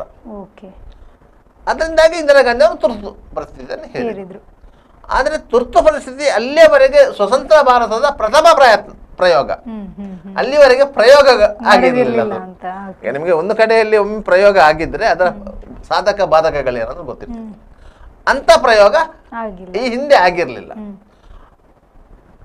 ದೇಶದಲ್ಲಿ ಆಂತರಿಕವಾದ ಕ್ಷೋಭೆಗಳು ನಡೀತಿದೆ ಅಂತಾದ್ರೆ, ಆಗ್ತದಂತಂದ್ರೆ, ಇಂದಿರಾ ಗಾಂಧಿ ಅವರು 1971ರ ಇಂಡೋ-ಪಾಕ್ ವಾರ್ ಸಂದರ್ಭದಲ್ಲಿ ತುರ್ತು ಪರಿಸ್ಥಿತಿಯನ್ನು ಘೋಷಣೆ ಮಾಡಬಹುದು. ಈಗಲೂ ಸಹ ವಾರದ ಸಂದರ್ಭದಲ್ಲಿ ಕೆಲವೊಂದು ಸಂದರ್ಭದಲ್ಲಿ ತುರ್ತು ಪರಿಸ್ಥಿತಿಯನ್ನು ಘೋಷಣೆ ಮಾಡ್ತಾರೆ, ಮಾಡುವುದಿಲ್ಲ ಅಂತ ಹೇಳಿ. ಆಗ ಇಡೀ ದೇಶದಲ್ಲಿ ಒಂದೇ ಸೆಂಟ್ರಲೈಸ್ಡ್ ಅಧಿಕಾರ ಇರ್ತದೆ, ಬೇರೆ ಬೇರೆ ಅಧಿಕಾರ ಇದಿರ್ತದೆ, ಸೆಂಟ್ರಲೈಸ್ಡ್ ಅಧಿಕಾರ ಇರ್ತದೆ. ಇಂಥ ಯುದ್ಧದ ಸಂದರ್ಭದಲ್ಲಿ ಮಾಡ್ತಾರೆ. ಆ ಸಂದರ್ಭದಲ್ಲಿ ಮಾಡದಂತಹ ಆ ತೀರ್ಮಾನವನ್ನು ಈ ಸಂದರ್ಭದಲ್ಲಿ ಮಾಡಿದರು. ತನ್ನ ಅಧಿಕಾರವನ್ನು ಉಳಿಸಿಕೊಳ್ಳುವಂತಹ ನಿಟ್ಟಿನಲ್ಲಿ ಇಂದಿರಾ ಗಾಂಧಿ ಅವರು ಇಂತಹ ನಿರ್ಧಾರವನ್ನು ತೆಗೆದುಕೊಂಡ್ರು. ಅದು ಜೂನ್ 25, 1975ರಂದು ಜಾರಿಗೆ ಬಂತು. ಜಾರಿಗೆ ಯಾವಾಗ ಬಂತು ಆ ಮಧ್ಯರಾತ್ರಿ ಎಲ್ಲ ಜಿಲ್ಲಾಧಿಕಾರಿಗಳಿಗೆ, ಜಿಲ್ಲಾ ಪೊಲೀಸ್ ವರಿಷ್ಠಾಧಿಕಾರಿಗಳಿಗೆ ಟೆಲೆಕ್ಸ್ ಮೆಸೇಜ್ ಬಂದಿದೆ. ಆಗ ಈಗಿನಾಗೆ ವಾಟ್ಸಾಪ್ ಇದೆಲ್ಲ ಇರಲಿಲ್ಲ, ಟೆಲೆಕ್ಸ್ ಮೆಸೇಜ್ ಬಂದಿತ್ತು. ಇದೆಲ್ಲ ಇದೆ ಅಂತ ಈ ರೀತಿಯಾಗಿ ಜಿಲ್ಲಾಧಿಕಾರಿಗಳು ಹೋಗಿ ಸುರಿಗೆ ಬೀಗ ಹಾಕಿದ್ದೆಲ್ಲ ಪತ್ರಿಕಾ ಕಚೇರಿಗಳಿಗೆ, ಪತ್ರಿಕೆಗಳ ಕಚೇರಿಗಳಿಗೆ ಹೋಗಿ ಯಾವ ಸುದ್ದಿಯನ್ನು ಅವರು ಪ್ರಕಟ ಮಾಡ್ತಾ ಇದ್ದಾರೆ ಎನ್ನುವುದನ್ನು ಗಮನಿಸಿದ್ದು ಮತ್ತು ಅದನ್ನೆಲ್ಲ ತೆಗೆದಾಕಿದ್ದು. ಸರ್ಕಾರಕ್ಕೆ, ಕೇಂದ್ರ ಸರ್ಕಾರಕ್ಕೆ ವಿರೋಧವಾಗಿ ಇದ್ದಂತಹ ಕೆಲವು ಪತ್ರಿಕೆಗಳ ಕಚೇರಿಯನ್ನು ಮುಚ್ಚಿಸಿದ್ದು, ಬೀಗ ಹಾಕಿದ್ದು. ಮಂಗಳೂರಿನ ಕುದ್ರೋಳಿಯಲ್ಲಿದ್ದ ಸಿಂಧು ಮುದ್ರಣಕ್ಕೆ ಬೀಗ ಹಾಕಿದ್ದಾರೆ, ಹಂಪನಕಟ್ಟೆಯಲ್ಲಿದ್ದ ರಾಘವೇಂದ್ರ ಮುದ್ರಣಾಲಯಕ್ಕೆ ಬೀಗ ಹಾಕಿದ್ದಾರೆ. ಎಲ್ಲ ರಾಷ್ಟ್ರೀಯ ಸ್ವಯಂ ಸೇವಕ ಸಂಘ ಮತ್ತು ಜನಸಂಘದ ಸಂಪರ್ಕದಲ್ಲಿದ್ದಂತಹ ಮುದ್ರಣಾಲಯಗಳಿಗೆ ಬೀಗ ಹಾಕಲಾಗಿತ್ತು. ಅದರಿಂದ ಸುರಿಗೆ ಕತ್ತು ಇಸಿಕಿದ್ದೇ ಪತ್ರಿಕೆಯದ್ದು, ಬೇರೆಯವರ ಕತ್ತನ್ನು ಮತ್ತೆ ಇಸಲಿಕ್ಕೆ ಇವರ ಸುರಿಗೆ ಇಸ್ಕಿದ್ರೆ ಮತ್ತೆ ಯಾರು ಮಾತನಾಡೋದಿಲ್ಲ ಅಂತ ಹೇಳಿ, ಮಾತನಾಡೋದು ಇವರು ಮಾತ್ರ ಅಲ್ವಾ, ಬೇರೆ ಯಾರು ಮಾತನಾಡೋದಿಲ್ಲ ಅಂತ ಹೇಳಿ. ಅಂತ ಸಂದರ್ಭದಲ್ಲಿ ಯಾರ್ಯಾರೆಲ್ಲ ವಿರೋಧ ಪಕ್ಷದ ಮುಖಂಡರುಗಳಿದ್ದಾರೆ ಅವ್ರನ್ನೆಲ್ಲರನ್ನ ಬಂಧಿಸಿ ಮೀಸಾ ಕಾಯ್ದೆ ಅನ್ನುವ maintenance of internal security act ಅಂತ ಹೇಳಿ, ಆಂತರಿಕ ಸುರಕ್ಷಾ ನಿರ್ವಹಣಾ ಕಾಯ್ದೆ ಅಂತ ನಾವು ಹೇಳ್ತೇವೆ ಅದನ್ನು. ಅಂತಹ ಒಂದು ಕಾಯ್ದೆ ಅಡಿಯಲ್ಲಿ ಬಂಧಿಸಿದ್ದು ಕೊಂಡೋಗಿ ಜೈಲಿಗೆ ಬಿಟ್ಟದ್ದು, ಕೋರ್ಟಿಗೆ ಹಾಜರುಪಡಿಸಲಿಕ್ಕಿಲ್ಲ. ಮತ್ತೆ ಪ್ರಮುಖರನ್ನೆಲ್ಲ ಮೀಸಾ ಕಾಯ್ದೆ ಅಡಿಯಲ್ಲಿ ಬಂಧಿಸಿದ್ದು. ಮತ್ತೆ ಕೆಲವರನ್ನ ಮತ್ತೊಂದು ಆಕ್ಟ್, DRI ಆಕ್ಟ್ ಅಂತ ಹೇಳಿದ್ರು, ಅದರಲ್ಲಿ ಬಂಧಿಸಿ ಕೋರ್ಟಿಗೆ ಹಾಜರುಪಡಿಸಿದ್ರು. ಕೋರ್ಟ್ಗೆ ಕೋರ್ಟ್ ಒಂದು 6 ತಿಂಗಳವರೆಗೆ ಹ್ಮ್ ರಿಮಾಂಡ್ ವಿಧಿಸ್ತಾ ಇತ್ತು, ಮತ್ತೆ ಅವರನ್ನು ರಿಲೀಸ್ ಮಾಡ್ತಿದ್ರು. ಆ ರೀತಿಯಾಗಿ ಇಡೀ ದೇಶಾದ್ಯಂತ ದೇಶದಾದ್ಯಂತ ಎಲ್ಲ ರಾಜ್ಯಗಳಲ್ಲಿ, ಕೇಂದ್ರಾಡಳಿತ ಪ್ರದೇಶಗಳಲ್ಲಿ ಕೇಂದ್ರ ಸರ್ಕಾರದ ವಿರುದ್ಧ ಯಾರು ಧ್ವನಿ ಎತ್ತಿದಾರೋ ಅಂಥವರನ್ನು ಎಲ್ಲರನ್ನೂ ಬಂಧಿಸಲಾಗಿತ್ತು. ಸುಮಾರು 18 ಕೋಟಿ ಜನರನ್ನು ಬಂಧಿಸಿದ್ರು ಅಂತ ಹೇಳಿ ಆಗಿನ ಒಂದು ಲೆಕ್ಕಾಚಾರಗಳಿವೆ. ಆದರೆ ವಾಸ್ತವವಾಗಿ ಬಂಧಿತರ ಸಂಖ್ಯೆ ಕೆಲವೊಂದು ಲೆಕ್ಕಾಚಾರದ ಪ್ರಕಾರ ಬೇರೆ ಇದೆ. ನಿಮಗೆ ಕೇವಲ ಬಂಧನ ವಿಶೇಷ ಅಲ್ಲ, ಅಲ್ಲಿ ಬಂಧನದ ಸಂದರ್ಭದಲ್ಲಿ ಪೊಲೀಸರು ನಡೆಸಿದ ದೌರ್ಜನ್ಯದ ವಿಚಾರಗಳು, ಕೆಲವೊಂದು ಪ್ರಮುಖರ ಮೇಲೆ ಗಂಭೀರವಾದಂಥ ದೌರ್ಜನ್ಯ ಆಗಿದೆ. ಈಗ ಕಿಯೋನಿಕ್ಸ್ ಅಧ್ಯಕ್ಷರಾಗಿದ್ರಲ್ಲ ಬಂಟ್ವಾಳದ ಹರಿಕೃಷ್ಣ ಬಂಟ್ವಾಳ ಅವರು ಆ ಸಂದರ್ಭದಲ್ಲಿ ಯುವಕ, ಅವರನ್ನು ಬಂಟ್ವಾಳದಿಂದ ಅರೆಸ್ಟ್ ಮಾಡಿ ಜೈಲಿಗೆ ಹಾಕಿದ್ರು. ಆಯ್ತಾ, ಪಾಂಡವೇಶ್ವರ ಪೊಲೀಸ್ ಸ್ಟೇಷನ್ ಅಲ್ಲಿ 5 ಬಾರಿ ಏರೋಪ್ಲೇನ್ ಹತ್ತಿಸಿದ್ರು, ಅವರನ್ನು ದೈಹಿಕವಾಗಿ ಆ ರೀತಿ ದಂಡಿಸಿದ್ರು. ಜೈಲಿನಲ್ಲಿ ಸತ್ಯಾಗ್ರಹ ಮಾಡಿದ್ದಕ್ಕೆ, ಸರಿಯಾಗಿ ಊಟ ಕೊಡ್ಲಿಲ್ಲ ಅಂತ ಹೇಳಿ ಸತ್ಯಾಗ್ರಹ ಮಾಡಿದ್ದಕ್ಕೆ ಜೈಲಲ್ಲಿ ಗಲಾಟೆ ಮಾಡಿದ್ರು. ಆ ಸಂದರ್ಭದಲ್ಲಿ ಜೈಲಲ್ಲಿದ್ದ ಬಾಕಿಯವರೆಲ್ಲ ವೀರಸಿಂಹ ನಾಯಕರು ಅವರೆಲ್ಲ ಸೇರಿಕೊಂಡು ಸ್ಟ್ರೈಕ್ ಮಾಡಿದ್ರು. ಅದರಿಂದಾಗಿ ಹೋರಾಟ ಹೊರಗೆ ಮಾತ್ರ ನಡೆದಿರಲಿಲ್ಲ, ಜೈಲಿನ ಒಳಗೂ ನಡೆದಿತ್ತು. ಆ ರೀತಿಯ ಹೋರಾಟಗಳು ನಡೆದಿತ್ತು. ಇಂತಹ ಎಮರ್ಜೆನ್ಸಿ 1977 ಮಾರ್ಚ್ 21ರಂದು ಇಂದಿರಾ ಗಾಂಧಿ ವಾಪಸ್ ತಗೊಂಡ್ರು. ಆ ಸಂದರ್ಭದಲ್ಲಿ ಲೋಕಸಭೆಗೆ ಚುನಾವಣೆ ಘೋಷಣೆ ಆಗಿತ್ತು. ಕೇಂದ್ರದಲ್ಲಿ ಜನತಾ ಪಕ್ಷದ ಅಧಿಕಾರ ಬಂತು. ಆ ಸಂದರ್ಭದಲ್ಲಿ ಎಲ್ಲ ಮೀಸಾ ಬಂದಿಗಳನ್ನ ಜೈಲಿನಿಂದ ಬಿಡುಗಡೆಗೊಳಿಸಲಾಯಿತು. ಇವತ್ತಿಗೂ ಒಂದು ಕೋರಿಕೆ ಇತ್ತು ಕೆಲವರದ್ದು. ಆ ಕಾಲದಲ್ಲಿ ಮೀಸಾ ಬಂದಿಗಳಾಗಿದ್ದಂಥವರಿಗೆ ಒಂದು ಮಾಸಾಸನ ಕೊಡಬೇಕಂತ. ಸ್ವಾತಂತ್ರ್ಯ ಹೋರಾಟಗಾರರಿಗೆ ನೀವು ಪಿಂಚಣಿ ಹೇಗೆ ಕೊಡ್ತಾ ಇದ್ರು, ತಾಮ್ರಪತ್ರ ಹೇಗೆ ಕೊಡ್ತಾ ಇದ್ರು, ಇದು 2ನೇ ಸ್ವಾತಂತ್ರ್ಯ ಸಂಗ್ರಾಮ. ಪ್ರಜಾಪ್ರಭುತ್ವ ಉಳಿವಿಗಾಗಿ ಮಾಡಿದಂಥ ಹೋರಾಟಕ್ಕೆ ಸಂದಂತಹ ಜಯ ಅದು. ಅಂತ ಇದರಲ್ಲಿ ಭಾಗವಹಿಸಿದವರಿಗೆ ಮಾಸಾಸನ ಕೊಡಬೇಕು ಅಂತೇಳಿ ಇವತ್ತಿಗೂ ಕೇಂದ್ರ ಸರ್ಕಾರ ಆ ಬಗ್ಗೆ ನಿರ್ಧಾರ ಕೈಗೊಳ್ಳಲಿಲ್ಲ. ಆದರೆ ಒಂದು ವೇಳೆ ಕೇಂದ್ರ ಸರ್ಕಾರ ಅಂತಹ ಒಂದು ಯೋಜನೆ ಏನಂತಂದ್ರೆ ಯಾರು ಅರ್ಜಿ ಹಾಕುವವರು ಇರಲಿಲ್ಲ, ಅರ್ಜಿ ಹಾಕ್ತಲೂ ಇರಲಿಲ್ಲ. ಯಾಕಂತ ಹೇಳಿದ್ರೆ ದೇಶದ ಉಳಿವಿಗಾಗಿ, ದೇಶದ ಪ್ರಜಾಪ್ರಭುತ್ವದ ಉಳಿವಿಗಾಗಿ ಒಂದು ಸಂಘಟನೆಯ ಅಡಿಯಲ್ಲಿ ಅಂತ ಹೋರಾಟ ನಡೆದದ್ದು. ನಿಮಗೆ ಎಲ್ಲಿಯ ಯಾರೆಲ್ಲ ಅದರಲ್ಲಿ ಹೋರಾಟದಲ್ಲಿ ಭಾಗವಹಿಸಿದ್ರು ಅಂತ ಹೇಳಿದ್ರೆ ಈ ನಾಡಿನ ಖ್ಯಾತನಾಮ ಸಾಹಿತಿಗಳು ಭಾಗವಹಿಸಿದ್ರು. ಕೋಟ ಶಿವರಾಮ ಕಾರಂತರು ತನ್ನ ಊರಿನ ಸಾಲಿಗ್ರಾಮದಲ್ಲಿ ಅವರೇ ಟೇಬಲ್ ಎತ್ತುಕೊಂಡು ಬಂದು, ಅವರೇ ಚೇರ್ ಎತ್ತುಕೊಂಡು ಬಂದು, ಮೈಕ್ ಸೆಟ್ ಅನ್ನು ಇಟ್ಕೊಂಡು ಬಂದು ಅವರೇ ಫಿಟ್ ಮಾಡಿ ನಿಂತುಕೊಂಡು ಒಬ್ಬನೇ ಭಾಷಣ ಮಾಡಿದ್ದಾರೆ. ಆದರೆ ಪೊಲೀಸರು ಮಾತ್ರ ಅವರನ್ನು ಮುಟ್ಲಿಲ್ಲ. ಅವರು ಪೊಲೀಸರು ಕೇಳಿದ್ರಂತೆ ಶಿವರಾಮ ಕಾರಂತರನ್ನು ಅರೆಸ್ಟ್ ಮಾಡಬೇಕಾ ಬೇಡವಾ ಅಂತ ಹೇಳಿ. ಅದು SP ಅವರಿಗೆ ಹೋಗಿ SP ಅವರು DG ಅವರಿಗೆ ಕೇಳಿ, DG ಅವರು ಮುಖ್ಯಮಂತ್ರಿಗೆ ಕೇಳಿದ್ರಂತೆ, ದೇವರಾಜ ಅರಸು ಅವರಿಗೆ. ಹೀಗೀಗೆ ಆಗಿದೆ, ಅವರು ಇಂದಿರಾ ಗಾಂಧಿ ಅವರ ವಿರುದ್ಧ ಭಾಷಣ ಮಾಡ್ತಾ ಇದ್ದಾರೆ, ಅವ್ರನ್ನ ಅರೆಸ್ಟ್ ಮಾಡಬೇಕಾ ಅಂತ ಹೇಳಿ. ಆಗ ದೇವರಾಜ ಅರಸು ಹೇಳಿದರೆ ಶಿವರಾಮ ಕಾರಂತರನ್ನು ಮುಟ್ಟಬೇಡಿ ಅಂತ. ಅದರಿಂದಾಗಿ ಇಂದಿರಾ ಗಾಂಧಿ ಅವರ ವಿರುದ್ಧ ಸಾರ್ವಜನಿಕವಾಗಿ ಭಾಷಣ ಮಾಡಿ ಜೈಲಿಗೆ ಹೋಗದವರಲ್ಲಿ ಶಿವರಾಮ ಕಾರಂತರು ಏಕಮಾತ್ರ ವ್ಯಕ್ತಿ. ಬೇರೆ ಬೇರೆ ಬೇರೆ ಸಾಹಿತಿಗಳು ಅವರೆಲ್ಲ ಹೋರಾಟ ಮಾಡಿದ್ದಾರೆ, ಸ್ಟ್ರೈಕ್ ಮಾಡಿದ್ದಾರೆ, ಎಲ್ಲರೂ ಮಾಡಿದ್ದಾರೆ, ಅವರೆಲ್ಲ ಜೈಲಿಗೆ ಹೋಗಿದ್ದಾರೆ. ಆ ಸಂದರ್ಭದಲ್ಲಿ ಯಾವ ಪರಿಸ್ಥಿತಿ ಇತ್ತು ಅಂತ ಹೇಳಿದ್ರೆ, ಅದೇ ಸಂದರ್ಭದಲ್ಲಿ ಕಲ್ಲಡ್ಕ ಇಸ್ಮಾಯಿಲ್ ಕೊಲೆ ಆಗಿತ್ತು, ಕಾಂಗ್ರೆಸ್ ಮುಖಂಡರು. ಆ ಕೊಲೆ ಕೇಸಿನ ಸಂಬಂಧವಾಗಿ COD ಎನ್ಕ್ವೈರಿ ಆಗ್ತಿತ್ತು. ಈ ಜನಸಂಘದವರನ್ನು, ಈ RSSನವರನ್ನು ಎಲ್ಲ ಇಟ್ಕೊಂಡು ಬಂದು ಆ ಕೊಲೆ ಕೇಸಿನ ಬಗ್ಗೆಯೂ ತನಿಖೆ ಮಾಡ್ತಾ ಇದ್ರು. ಇದರ ಮಧ್ಯೆ ಆ ಕೊಲೆ ಕೇಸು ಬೆಳಕಿಗೆ ಬರಲಿಲ್ಲ. ಆದರೆ ಇವರನ್ನು ತೆಗೆದು ಮೀಸದಲ್ಲಿ ಬಂಧನ ಮಾಡಿದ್ರು. ಇಂತಹ ಸಂದರ್ಭದಲ್ಲಿ ಜೈಲಿಗೆ ಹೋದವರ ಪರವಾಗಿ ಹೈಕೋರ್ಟ್ನಲ್ಲಿ ಹೇಬಿಯಸ್ ಕಾರ್ಪಸ್ ಅರ್ಜಿಗಳನ್ನು ಹಾಕಿದ್ರು. ಈ ಹೇಬಿಯಸ್ ಕಾರ್ಪಸ್ ಅರ್ಜಿಗಳಂದ್ರೆ ನಾಪತ್ತೆ ಆದವರ ಬಗ್ಗೆ ಅವರನ್ನು ಹುಡುಕಿ ಕೊಡಿಬೇಕಂತ ಹಾಕುವಂತ ಅರ್ಜಿಗಳು ಹೈಕೋರ್ಟಲ್ಲಿ. ಆ ಸಂದರ್ಭದಲ್ಲಿ ಕೆಲವು ವಕೀಲರುಗಳು ಅಂತ ಒಂದು ಬುದ್ಧಿವಂತಿಕೆಯನ್ನು ಉಪಯೋಗ ಮಾಡಿದ್ರು. ಯಾಕಂತ ಹೇಳಿದ್ರೆ ಇವರನ್ನು ಮೀಸಾ ಕಾಯ್ದೆಯಲ್ಲಿ ಬಂಧನಕ್ಕೊಳಗಾದವರನ್ನ ನ್ಯಾಯಾಲಯಕ್ಕೆ ಹಾಜರು ಪಡಿಸಲಾಗ್ತಾ ಇರಲಿಲ್ಲ, ನೇರವಾಗಿ ಜೈಲಿಗೆ ಕಳಿಸ್ತಾ ಇದ್ರು. ಹೌದು. ಈ ಗೂಂಡಾ ಆಕ್ಟ್ನ ಹಾಗೆ ಆದ್ರಿಂದ ABS ಕಾರ್ಪಸ್ ಹಾಕಿದ್ರು. ಆಟೋಮೆಟಿಕ್ಲಿ ಹೈಕೋರ್ಟ್ ನೋಟಿಸ್ ಕೊಡ್ತದೆ ಅವರನ್ನು ಪ್ರೊಡ್ಯೂಸ್ ಮಾಡಿ ಅಂತೇಳಿ. ಆ ಸಂದರ್ಭದಲ್ಲಿ ಇವರು ನಾವು ಅವರು ಇಂತಿಂಥ ಜೈಲಲ್ಲಿ ಇಂತಿಂಥ ಕಾಯ್ದೆ ಅಡಿಯಲ್ಲಿ ಇಟ್ಟಿದ್ದೇವೆ ಅಂತ ಹೇಳಬೇಕು.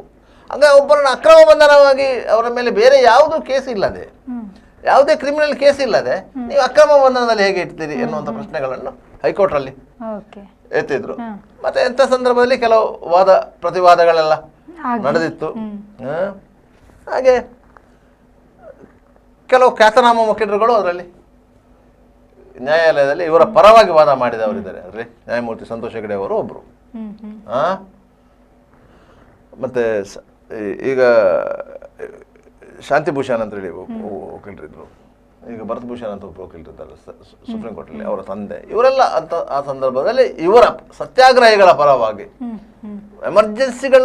ಎಮರ್ಜೆನ್ಸಿಯಲ್ಲಿ ಇನ್ನು ವಿರೋಧ ಮಾಡಿ ಜೈಲಿಗೆ ಹೋದವರ ಪರವಾಗಿ ಎಲ್ಲ ನ್ಯಾಯಾಲಯದಲ್ಲಿ ವಾದ ಮಾಡಿದರು. ಆದರೆ ಜಡ್ಜ್ಗಳಿಗೂ ಜಸ್ಟಿಸ್ಗಳಿಗೂ ಇಂದಿರಾ ಗಾಂಧಿಯ ವಿರುದ್ಧ ಮಾತಾಡುವಂಥ ಧೈರ್ಯ ಇರಲಿಲ್ಲ, ಜಡ್ಜ್ಮೆಂಟ್ ಕೊಡುವಂಥ ಧೈರ್ಯ ಇರಲಿಲ್ಲ. ಯಾಕಂತ ಹೇಳಿದ್ರೆ ಇಡೀ ವ್ಯವಸ್ಥೆ ಇಂದಿರಾ ಗಾಂಧಿಯ ಅವರ ಕೈಯಲ್ಲಿತ್ತು.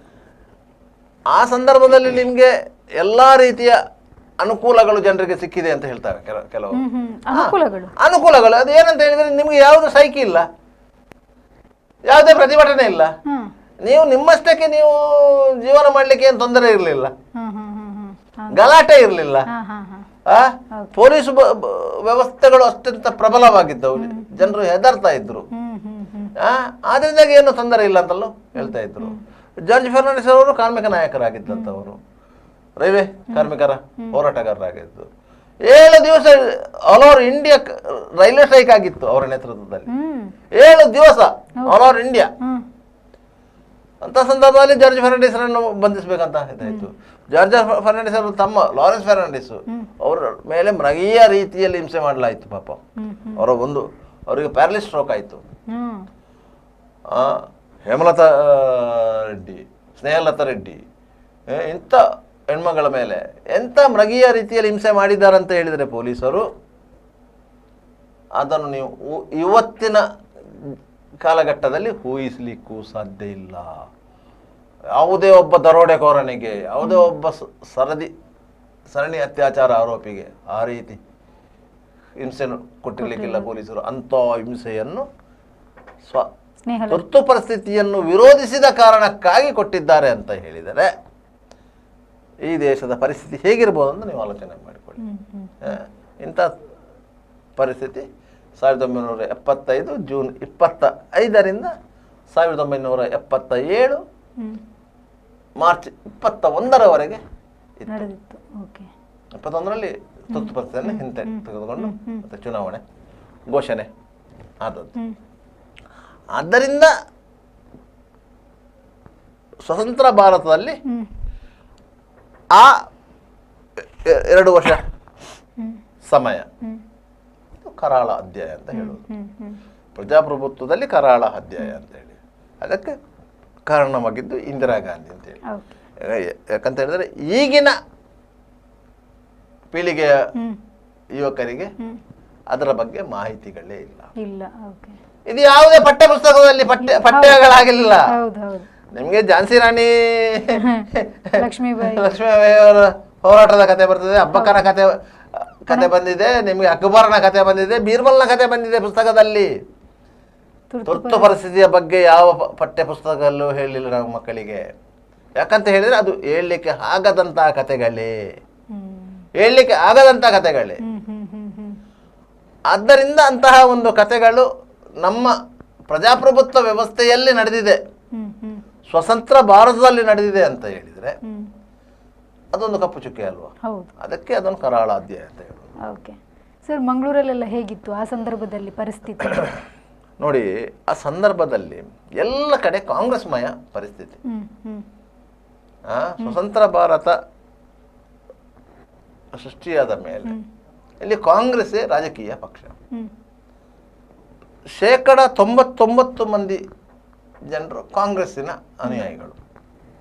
ಕೇವಲ 1% ಮಂದಿ ಕಾಂಗ್ರೆಸ್ ಅನ್ನು ಸೈದ್ಧಾಂತಿಕವಾಗಿ ವಿರೋಧ ಮಾಡಿದವರು,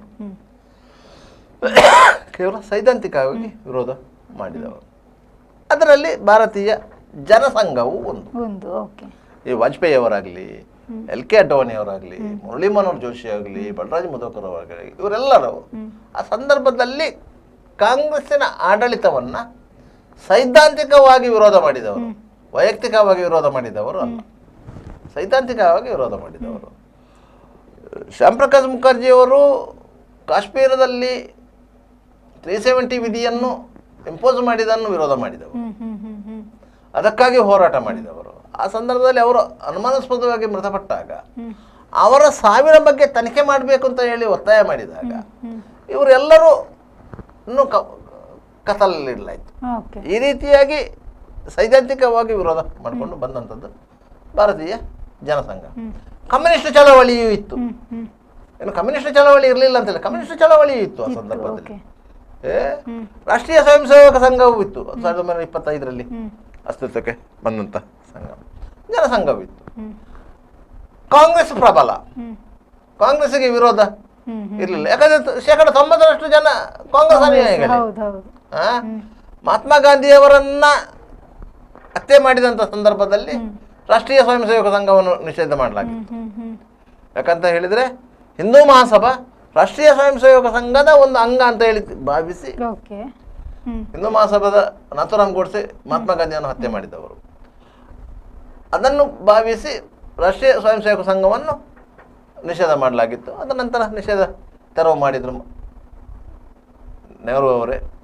ಅದ ನಂತರ ಯಾವುದೋ ಒಂದು ಭೂಕಂಪದ ಸಂದರ್ಭದಲ್ಲಿ ಏನೋ ರಾಷ್ಟ್ರೀಯ ಸ್ವಯಂ ಸೇವಕ ಸಂಘ ಮಾಡಿದಂತಹ ಸಾರ್ವಜನಿಕ ಸೇವೆಯನ್ನು ಗಮನಿಸಿ ಮತ್ತೆ ಗಣರಾಜ್ಯೋತ್ಸವದ ಪೆರೇಡಲ್ಲಿ ರಾಷ್ಟ್ರೀಯ ಸ್ವಯಂ ಸೇವಕ ಸಂಘಕ್ಕೆ ಅವಕಾಶ ಕೊಟ್ಟದ್ದು ಸಹ ನೆಹರೇ. ಪ್ರಶ್ನೆ ಬೇರೆ, ಅದದು ಆಯಾ ಕಾಲಘಟ್ಟದಲ್ಲಿ ನಡೆದದ್ದು. ಅಂತಹ ಸಂದರ್ಭದಲ್ಲಿ ಕಾಂಗ್ರೆಸ್ಗೆ ಪರ್ಯಾಯವಾಗಿ ಜನಸಂಘ ಬೆಳೀತಾ ಬಂತು. 4 ರಾಜ್ಯಗಳಲ್ಲಿ ಅಧಿಕಾರಕ್ಕೆ ಬಂತು. ಗುಜರಾತ್ನಲ್ಲಿ ವಿದ್ಯಾರ್ಥಿ ಚಳವಳಿಗಳು ಆರಂಭವಾದದ್ದು, ಬಿಹಾರದಲ್ಲೂ ಚಳವಳಿಗಳು ಆರಂಭವಾದದ್ದು.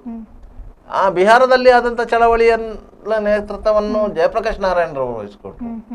ಆದ್ದರಿಂದ ದೇಶದ ಉದ್ದಕ್ಕೂ ಒಂದು ರೀತಿಯಲ್ಲಿ ಕೇಂದ್ರ ಸರ್ಕಾರದ ವಿರೋಧಿ ಭಾವನೆ ಬಲಗೊಳ್ಳುತ್ತಾ ಹೋಯಿತು. ಇದು ಸಹಜವಾಗಿಯೇ ಅಧಿಕಾರದಲ್ಲಿರುವಂಥ ಯಾವ ಪಕ್ಷಕ್ಕೂ ಭಯ ಹುಟ್ಟಿಸುವಂಥದ್ದೇ, ಮುಜುಗರ ತರುವಂಥದ್ದೇ. ಇಂದಿರಾ ಗಾಂಧಿಗೂ ಆದದ್ದೇ ಅದೇ. 1969ರಲ್ಲಿ ಇಂದಿರಾ ಗಾಂಧಿಯವರು ಕಾಂಗ್ರೆಸ್ಸಿನ ಹಿರಿಯ ನಾಯಕರು, ಅಂದರೆ ಕಾಮರಾಜ ನಾಡರ್ ಇರ್ಬೋದು, ಇವರೆಲ್ಲ ಇದ್ದಾರೆ, ನಿಜಲಿಂಗಪ್ಪನವರು, ಕಾಮರಾಜ ನಾಡರ್, ಇವರೆಲ್ಲ ಕಾಂಗ್ರೆಸ್ಸಿನ ಹಿರಿಯ ನಾಯಕರು. ಇವರ ಮಾತಿಗೆ ಮನ್ನಣೆ ಕೊಡ್ತಾ ಇರಲಿಲ್ಲ. ಯಾಕಂದ್ರೆ ಇಂದಿರಾ ಗಾಂಧಿಯನ್ನು ಪ್ರಧಾನಿ ಸ್ಥಾನಕ್ಕೆ ಕೂರಿಸಿದ್ದೇ ಅವರು. ಅದನ್ನು ಕಾಂಗ್ರೆಸ್ ಸಿಂಡಿಕೇಟ್ ಅಂತ ಹೇಳ್ತಾ ಇದ್ರು. ಅವರೇ ಕೂರಿಸಿದ್ದು. ಅವರ ಮಾತಿಗೆ ಇಂದಿರಾ ಗಾಂಧಿ ಅವರು ಮರ್ಯಾದೆ ಕೊಡ್ತಾ ಇರಲಿಲ್ಲ. ಅದರಿಂದಾಗಿ ಅವರೆಲ್ಲ ಸೇರಿಕೊಂಡು ಇಂದಿರಾ ಗಾಂಧಿ ಅವರು ನಾವು ಪಕ್ಷದಿಂದ ಉಚ್ಚಾಟನೆ ಮಾಡಬೇಕಂತ ತೀರ್ಮಾನಕ್ಕೆ ಬಂದಿದ್ರು. ಅದರಿಂದ 1969ರಲ್ಲಿ ಬೆಂಗಳೂರಿನಲ್ಲಿ ನಡೆದಂಥ AICC ಅಧಿವೇಶನದಲ್ಲಿ ಇಂದಿರಾ ಗಾಂಧಿಯನ್ನು ಎಕ್ಸ್ಪೆಲ್ ಮಾಡಿದ್ರು. ಆದರೆ ಇಂದಿರಾ ಗಾಂಧಿ ಅಧಿಕಾರ ಬಿಟ್ಟು ಕೊಡಲಿಲ್ಲ. ಯಾಕಂದರೆ ಅವರಿಗೆ ಸಂಸತ್ತಿನಲ್ಲಿ ಸಂಸದರ ಬೆಂಬಲ ಇತ್ತು. ಅದರಿಂದಾಗಿ ಆ ಸಂಸದರಲ್ಲಿ ಇಂದಿರಾ ಗಾಂಧಿ ಅವರ ಒಟ್ಟಿಗೆ ನಿಂತರು. 71ರ ಇಂಡೋ-ಪಾಕ್ ವಾರ ಆದಾಗ ಇಂಡಿಯಾ ಗೆದ್ದಿತ್ತು. ಅದರ ಪ್ರಭಾವ ಆಯಿತು. 72ರಲ್ಲಿ ಇಂದಿರಾ ಗಾಂಧಿ ಅವರು ಮತ್ತೆ ಪುನರಾಯ್ಕೆ ಆದರು. ಆಕ್ಚುಲಿ ಅವರು ಪುನರಾಯ್ಕೆ ಆದದ್ದು ಕಾಂಗ್ರೆಸ್ನಿಂದಲ್ಲ, ಕಾಂಗ್ರೆಸ್ ಐನಿಂದ, ಐ ಪಕ್ಷದಿಂದ. ಹಿಂದೆ ಅವರು ಆಯ್ಕೆ ಆಗಿರೋದು ಕಾಂಗ್ರೆಸ್ ಪಕ್ಷದಿಂದ.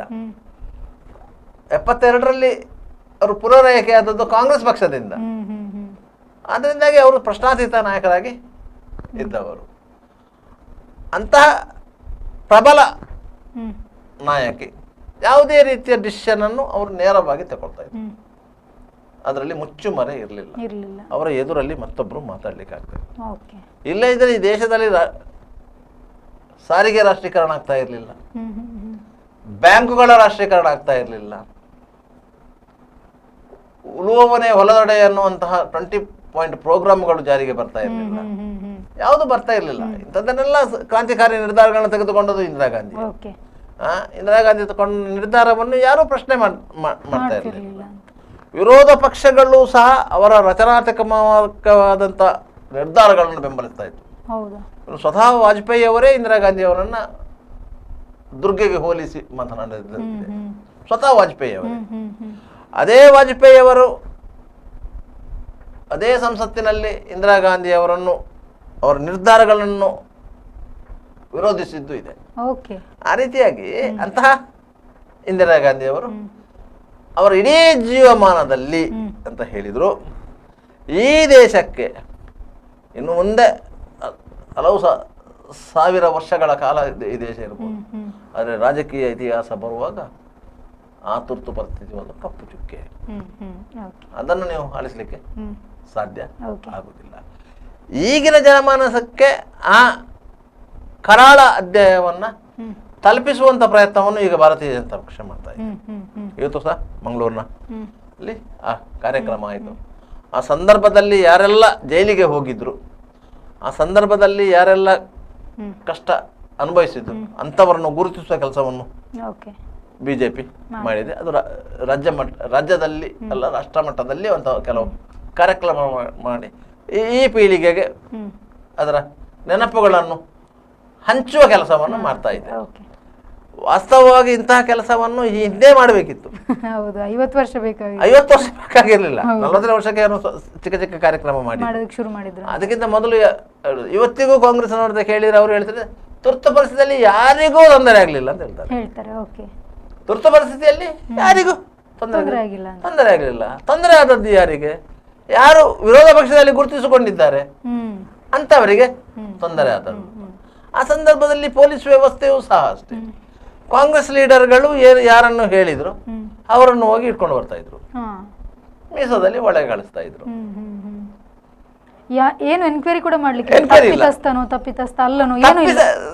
ನೀವು ಕಾಂಗ್ರೆಸ್ ತಪ್ಪು, ನೀವು ಕಾಂಗ್ರೆಸ್ ಅನ್ನು ವಿರೋಧಿಸಿದ್ದು ತಪ್ಪು. ಅದು ನೀವು ಕಾಂಗ್ರೆಸ್ ಅನ್ನು ವಿರೋಧಿಸಿದ್ರೆ ನೀವು ರಾಷ್ಟ್ರದ್ರೋಹ ಮಾಡಿದ ಹಾಗೆ, ಸರ್ಕಾರವನ್ನು ವಿರೋಧಿಸಿದ ಹಾಗೆ, ಸರ್ಕಾರದ ಯೋಜನೆಗಳನ್ನು ವಿರೋಧಿಸಿದ ಹಾಗೆ, ಸರ್ಕಾರವನ್ನು ನಡೆಸುವವರನ್ನು ವಿರೋಧಿಸಿದ ಹಾಗೆ. ಆದ್ದರಿಂದ ಅದು ತಪ್ಪು, ಅದು ಶಿಕ್ಷಾರ್ಹ ಅಪರಾಧ. ಅದಕ್ಕೆ ಸಾಕ್ಷಿ ಪುರಾವೆ ಏನು ಬೇಡ. ಇಂಥದ್ದೊಂದು ಕಾನೂನನ್ನು ಈ ದೇಶದಲ್ಲಿ ಜಾರಿಗೆ ತಂದು ಜನರಲ್ಲಿ ಭೀತಿಯ ಅಲೆಯನ್ನು ಸೃಷ್ಟಿಸಿ ಲಕ್ಷಾಂತರ ಮಂದಿಯನ್ನು ಕತ್ತಲೆ ಕೋಣೆಗೆ ದೂಡಿದಂತಹ ಅದು ಅಪಕೀರ್ತಿ ಅಂದ್ರೆ ಅದು ಇಂದಿರಾ ಗಾಂಧಿ ಅವರಿಗೆ ಸಲ್ಲುವಂಥದ್ದು. ಇದರಿಂದ ನಾವು ಕಲಿಯುವಂಥದ್ದೇನಿದೆ ಸರ್ ಪಾಠ ಅಂದ್ರೆ ಮುಂದಿನ ಜನರೇಷನ್ಗಾಗಿ? ಮುಂದಿನ ಜನರೇಷನ್ಗೆ ಪಾಠ ಅಂತ ಏನಂತ ಹೇಳಿದರೆ, ಈ ದೇಶಕ್ಕೆ ಸ್ವಾತಂತ್ರ್ಯ ಲಕ್ಷಾಂತರ ಮಂದಿಯ ರಕ್ತ ತರ್ಪಣದಿಂದ ಬಂದಂತ. ಹೌದು ಖಂಡಿತ. ಕೇವಲ ಬ್ರಿಟಿಷರ ವಿರುದ್ಧ ಹೋರಾಟ ಅಲ್ಲ, ಅದರಿಂದ ಸ್ವಾತಂತ್ರ್ಯ ಬಂದಿದೆ ಅಂತ ನಾವು ಎನಿಸುವುದೇ ಬೇಡ. ಮಹಾತ್ಮ ಗಾಂಧಿಯವರು ಹುಟ್ಟುವುದಕ್ಕಿಂತ 12 ವರ್ಷಗಳ ಹಿಂದೆಯೇ ಈ ದೇಶದಲ್ಲಿ ಸ್ವಾತಂತ್ರ್ಯ ಸಂಗ್ರಾಮ ಆಗಿತ್ತು. ಅದಕ್ಕಿಂತ 20 ವರ್ಷಗಳ ಹಿಂದೆಯೇ ದಕ್ಷಿಣ ಕನ್ನಡ ಜಿಲ್ಲೆಯಲ್ಲಿ ಸ್ವಾತಂತ್ರ್ಯದ ಕಹಳೆ ಮೊಳಗಿತ್ತು. ಆದ್ದರಿಂದ ಈ ದೇಶಕ್ಕೆ ಸ್ವಾತಂತ್ರ್ಯ ತಂದುಕೊಟ್ಟದ್ದು ಇಂಥವರೇ ಅಂತ ಹೇಳಲಿಕ್ಕಿಲ್ಲ. 1837ರಲ್ಲಿ ಕಲ್ಯಾಣಪ್ಪನ ಕಾಟುಕಾಯಿ ಅಂತ ಹೇಳಿ ರೆಸೊಲ್ಯೂಷನ್ ಆಗಿತ್ತು, ಅದು ಹೋರಾಟಗಳಾಗಿತ್ತು. ಅದೇ ಕಲ್ಯಾಣಪ್ಪನನ್ನು ಇದೇ ಬಿಕಾರಗಟ್ಟೆಯಲ್ಲಿ ನೇಣಿಗೇರಿಸಲಾಗಿತ್ತು. ಅದೇ ಕಲ್ಯಾಣಪ್ಪನ ದಂಡು ಇದೇ ಬಾವುಟಗುಡ್ಡೆಯಲ್ಲಿ ಬ್ರಿಟಿಷರ ಧ್ವಜವನ್ನು ಇಳಿಸಿ ಈ ದೇಶದ ಧ್ವಜವನ್ನು ಹಾರಿಸಿದ್ರು. ಅದರಿಂದಾಗಿ ಹೋರಾಟಗಳು 1837ರಲ್ಲಿ ಬಂದಿದೆ. 1857ರಲ್ಲಿ ಸಿಪಾಯಿ ದಂಗೆ ಆಗಿದೆ. ಯಾಕಂದ್ರೆ ಈ ಮದ್ದುಗುಂಡುಗಳಲ್ಲಿ ನಿಮಗೆ ದನದ ಚರ್ಬಿಯನ್ನು ಸೇರಿಸಿಕೊಟ್ಟಂಥದ್ದು.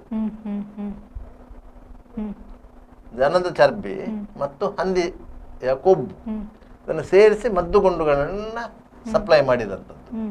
ಆ ಸಂದರ್ಭದಲ್ಲಿ ಆ ಮದ್ದುಗುಂಡುಗಳನ್ನು ಉಪಯೋಗ ಮಾಡಬೇಕಾದ್ರೆ ನೀವು ಕಚ್ಚಿ ಅದರ ಕ್ಯಾಪ್ ತೆಗಿಬೇಕು. ಆಗ ಸೈನ್ಯದಲ್ಲಿದ್ದ ಮುಸ್ಲಿಮರು ವಿರೋಧ ಮಾಡಿದ್ರು, ಯಾಕಂದ್ರೆ ಹಂದಿ ಕೊಬ್ಬಿತ್ತು ಅಂತ ಹೇಳಿ. ಸೈನ್ಯದಲ್ಲಿದ್ದ ಹಿಂದೂಗಳು ವಿರೋಧ ಮಾಡಿದ್ರು, ದನದ ಕೊಬ್ಬಿತ್ತು ಅಂತ ಹೇಳಿ. ಆದ್ದರಿಂದಾಗಿ ಸಿಪಾಯಿ ದಂಗೆ ಇದು ಪ್ರಥಮ ಸ್ವಾತಂತ್ರ್ಯ ಸಂಗ್ರಾಮ ಅಂತ ಹೇಳಿ ನಮ್ಮಲ್ಲಿ ದಾಖಲಾಗಿರುವಂಥದ್ದು. ಹೌದು. ಅದಾಗಿ 12 ವರ್ಷಗಳ ನಂತರ ಮಹಾತ್ಮ ಗಾಂಧಿ ಅವರು ಪೋರ್ಬಂದರಲ್ಲಿ ಹುಟ್ಟಿರುವುದು 1869ರಲ್ಲಿ. ಅದರಿಂದಾಗಿ ಈ ಸ್ವಾತಂತ್ರ್ಯ ಸಂಗ್ರಾಮಕ್ಕೆ ಅಂತ ಇತಿಹಾಸ ಇದೆ. ಅಂತಹ ಇತಿಹಾಸಕ್ಕಿಂತ ಮೊದಲು ಬ್ರಿಟಿಷರು ಭಾರತಕ್ಕೆ ಬರುವ ಮೊದಲು ಸಹ ಇಲ್ಲಿ ಬೇರೆ ಬೇರೆ ದೇಶಗಳ ರಾಜರುಗಳು ದಂಡೆತ್ತಿ ಬಂದಿದ್ದಾರೆ, ಇಲ್ಲಿ ಆಡಳಿತ ಮಾಡಿದ್ದಾರೆ. ಅಕ್ಬರ್ ಆಡಳಿತ ಮಾಡಿದ್ದಾನೆ, ಬಾಬರ್ ಆಡಳಿತ ಮಾಡಿದ್ದಾನೆ, ಮೊಘಲರು ಮಾಡಿದ್ದಾರೆ, ಔರಂಗಜೇಬು ಮಾಡಿದ್ದಾನೆ, ಎಲ್ಲರೂ ಮಾಡಿದ್ದಾರೆ.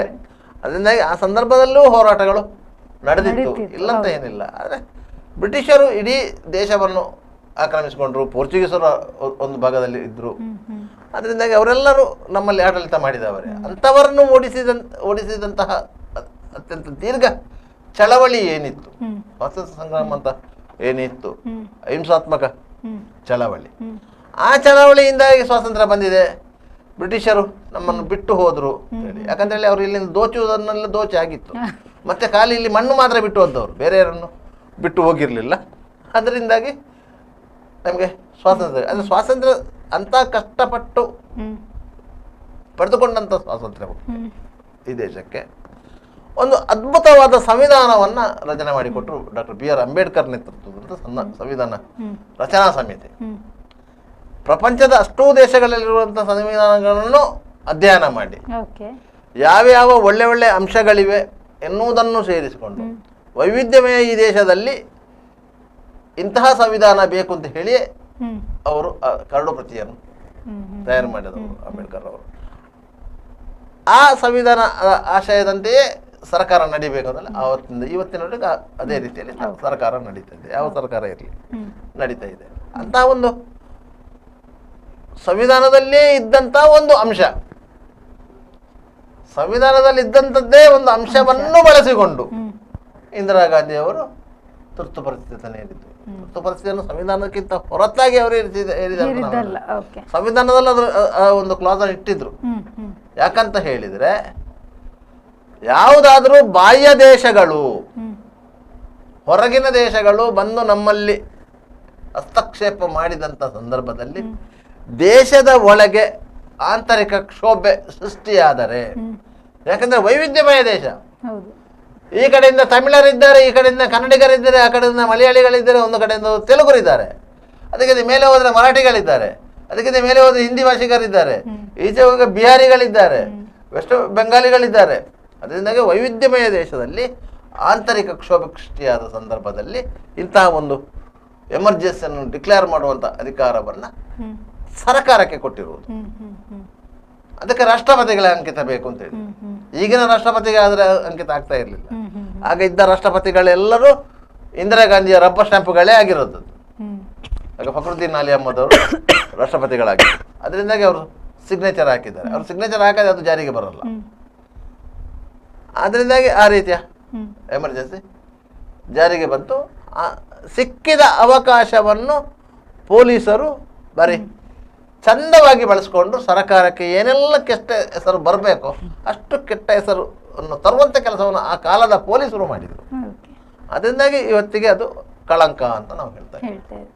ಓಕೆ, ಒಂದು ಒಳ್ಳೆ ಟಾಪಿಕ್ ಬಗ್ಗೆ ಇವತ್ತು ನಾವು ಸುದ್ದಿಯನ್ನು ಬಗ್ಗೆ ಚರ್ಚೆ ಮಾಡಿದ್ದೀವಿ. ಮುಂದೆ ಇನ್ನಷ್ಟು ಸುದ್ದಿನ, ಒಳ್ಳೊಳ್ಳೆ ಸುದ್ದಿನ ನಿಮಗೋಸ್ಕರ ತಗೊಂಡು ಬರ್ತೀವಿ. ಅಲ್ಲಿವರೆಗೂ ನೋಡ್ತಾ ಇರಿ V4 news.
Park with ease at Ajanta Business Center with security access and convenience at your fingertips.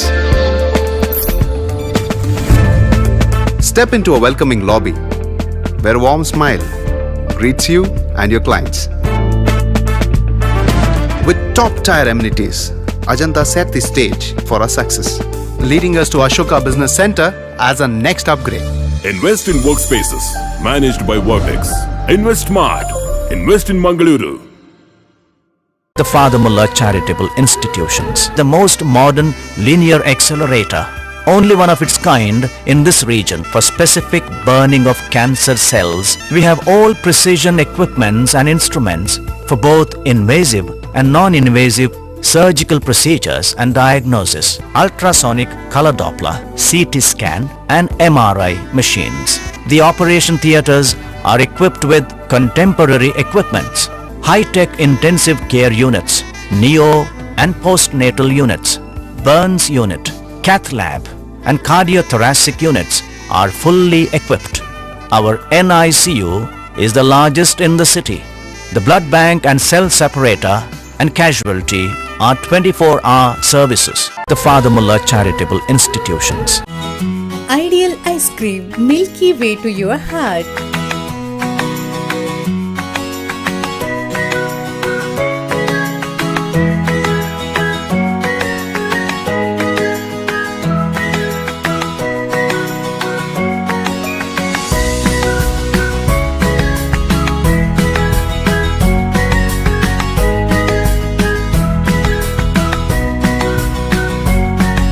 Embellished with a variety of fruits and flavored with rich crunch and chips, they treat your taste buds.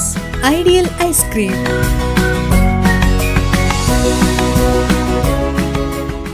B. Devdas Ganpati Pai Enterprises. All kinds of quality and attractive material available at one place. Biggest showroom in Mangalore city. Admired by public at large. The showroom of your choice.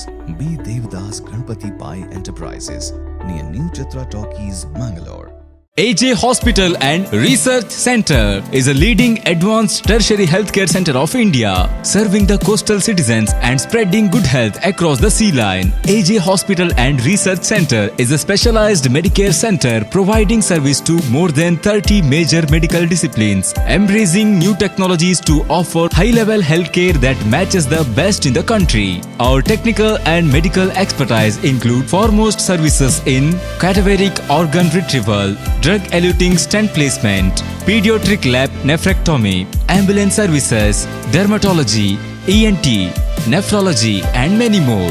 AJ Hospital and Research Center, Kuntikana, Mangaluru. Call 222553. Vasudeva Stores. Store for your inner needs. Visit us to find trendy innerwear from major brands.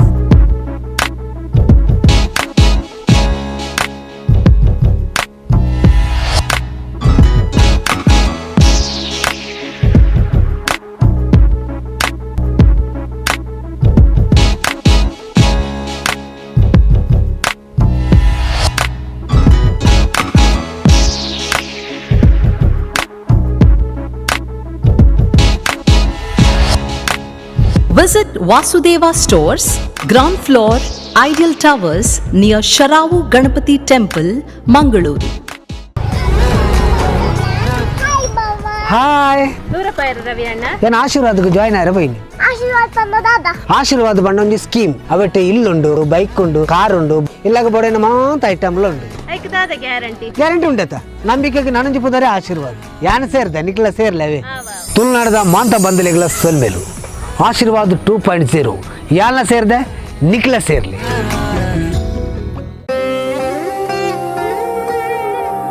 ಆಹಾ, shining ಆದ್ರೆ ಏನೋ missing.